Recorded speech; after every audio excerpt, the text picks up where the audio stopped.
Halo, perkenalkan, ini adalah Pak Sugeng, dan ia merupakan seorang polisi yang terkenal akan integritasnya. Saking jujurnya, Presiden negara kita mengatakan bahwa hanya ada 3 polisi yang jujur, yaitu patung polisi, polisi tidur, dan Pak Sugeng.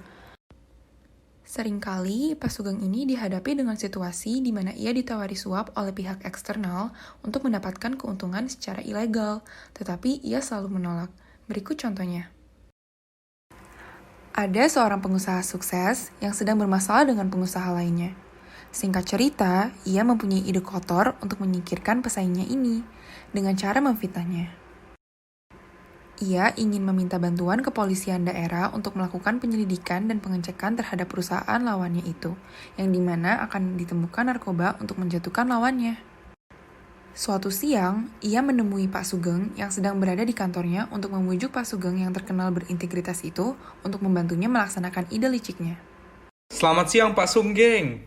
Bagaimana kabarnya nih? Baik? Siang, Pak.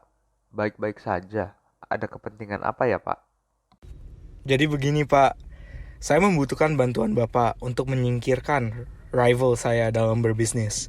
Saya ingin Bapak menyelidiki perusahaan itu dan membuktikan bahwa di sana ada narkoba.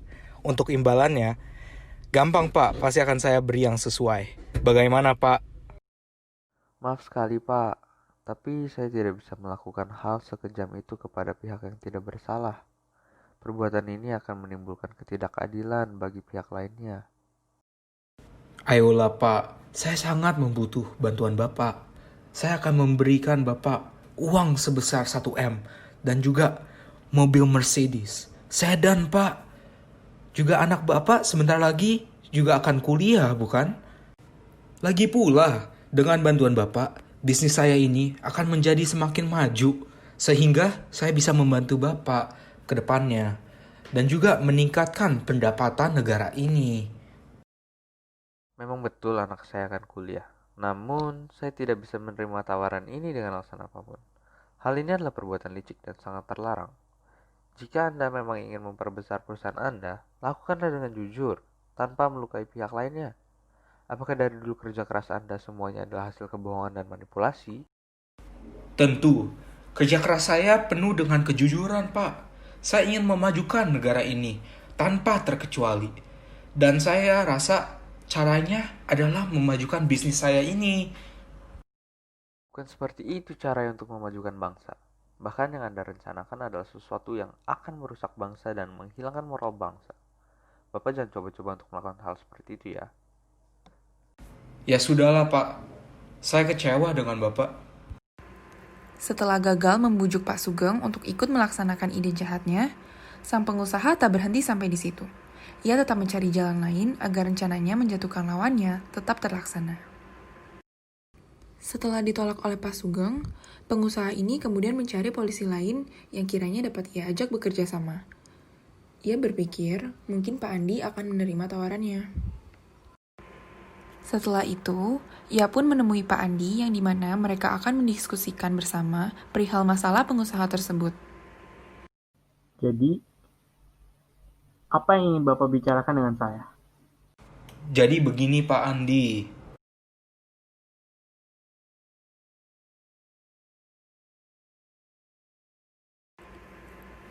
Setelah pengusaha melakukan persetujuan dengan Pak Andi untuk melaksanakan ide jahatnya itu dengan catatan mendapatkan imbalan, penyelidikan palsu terhadap perusahaan lawan pun dilakukan.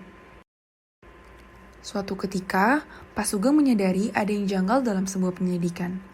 Laporan penemuan narkoba di sebuah perusahaan yang mengingatkannya akan seseorang. Ia pun mencari tahu lebih lanjut untuk mengetahui kebenarannya. Ini kan perusahaan yang waktu itu dibicarakan oleh pengusaha jahat itu. Hal ini tidak bisa saya biarkan. Setelah yakin dengan hasil pencariannya, Pak Sugeng segera menindak pengusaha licik itu dan Pak Andi yang telah menerima suap. Pada akhirnya, Pak Sugeng menangkap kedua orang tersebut karena tindak kriminal mereka. Pak, saya sudah bilang jangan coba-coba untuk melakukan hal semacam ini.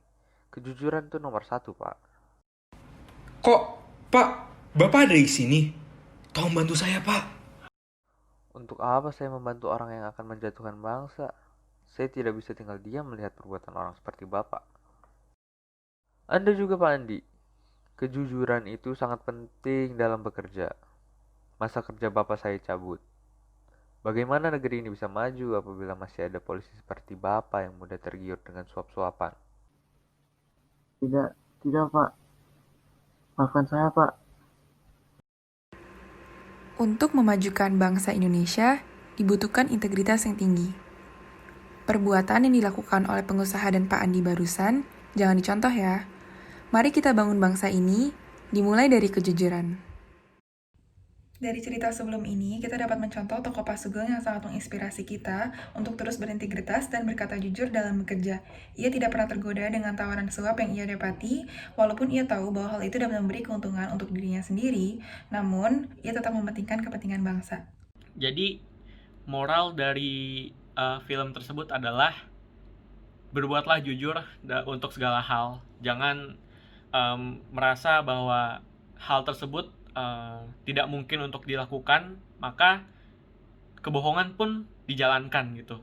Saya rasa mau bagaimanapun susahnya hidup dijalankan atau masalah-masalah yang kita jalankan itu, tetap ada jalan kejujuran yang dapat kita lewati untuk memecahkan masalah tersebut gitu. Jadi kebohongan seperti lakukan penyuapan atau korupsi untuk memecahkan masalah itu merupakan suatu hal yang salah. Jadi teruslah berjujur, karena kejujuran itu hal yang sangat penting untuk hidup di dunia kita saat ini. Itu saya. Terima kasih. Jadi saya rasa yang akan jadi keprihatinan jika beliau hidup di zaman sekarang itu, bagaimana tindakan korupsi di negara kita makin merajalela. Dan saya juga dengarkan ada kasus beberapa tahun lalu, kejadian pengusaha bertindak korupsi dan hanya dipenjarakan selama 2 tahun. Dan seorang ibu yang mencuri untuk kecukupan diri dipenjarakan selama 5 tahun.